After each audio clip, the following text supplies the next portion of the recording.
Hey, good morning. Welcome back to A Bird a Day. I'm John. I'm going to be reading from Book of North American Birds. It's the Reader's Digest 1990 publication. We've been reading through the Birds of Prey section of the gallery. The gallery consists of over 400 different species found across North America. Birds of prey. They are the warlords of the air. The hawks, falcons, owls, eagles, and other birds referred to as raptors. Swift, fearless, and powerful, they are superbly equipped for their lives as predators. Almost too well, for they have also suffered at human hands for the seeming cruelty of their behavior. But such a view mistakes an act for a motive. These fierce hunters, like all wild creatures, are only carrying out the roles given them by nature.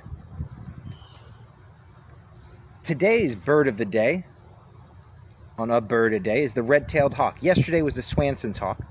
It's a good-looking bird. Today is the red-tailed hawk. Buteo Jamaicensis. Jamaicensis. Let's take a look at it. I'm not too good at Latin, but I'm alright with reading about birds. The red-tailed hawk. Good look at the bird. All right. From a forest snag, a sandstone cliff, a tall cactus, a fence post, or the skies over a Midwestern farm, the red-tailed hawk throws its challenge to the world. Kyar! Kyar! All across North America, people know this large, handsome raptor with a chestnut-colored tail.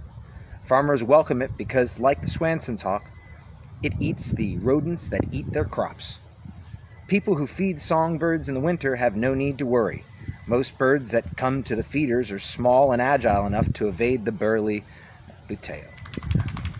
Red-tailed hawks boast a range of plumages, tailored to the peculiarities of different regions. Western red-tails tend to be darker than eastern birds. The underparts of western birds are warm and rufous, stained by a western sunset. Arizona red-tails are pale. The underparts are bleached by the desert sun, and prairie red-tails are paler still. Almost as distinctive as the red tail of a typical red-tailed hawk is the belly band, a dark swath of feathers that runs across the bird's underparts. Aside from its usefulness as a field mark, the belly band provides at least a modicum of camouflage. Without one to break up the bird's outline, a perched red-tail would stand out like a beacon. In the west, some dark phase red-tailed hawks are a solid dark brown, except for the rusty tail. Let's take a look at the sketch of the all dark. As you can see, they're found prolifically all across North America and even Canada. This bird is everywhere.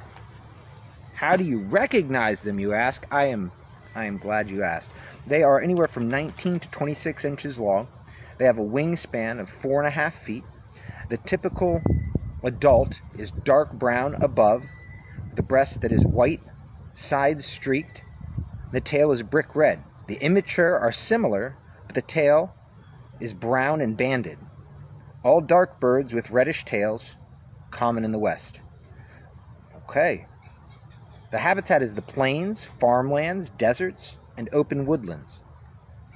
Their nesting, they typically nest in a solid mass of stick and twigs, 15 to 70 feet above the ground in a tree.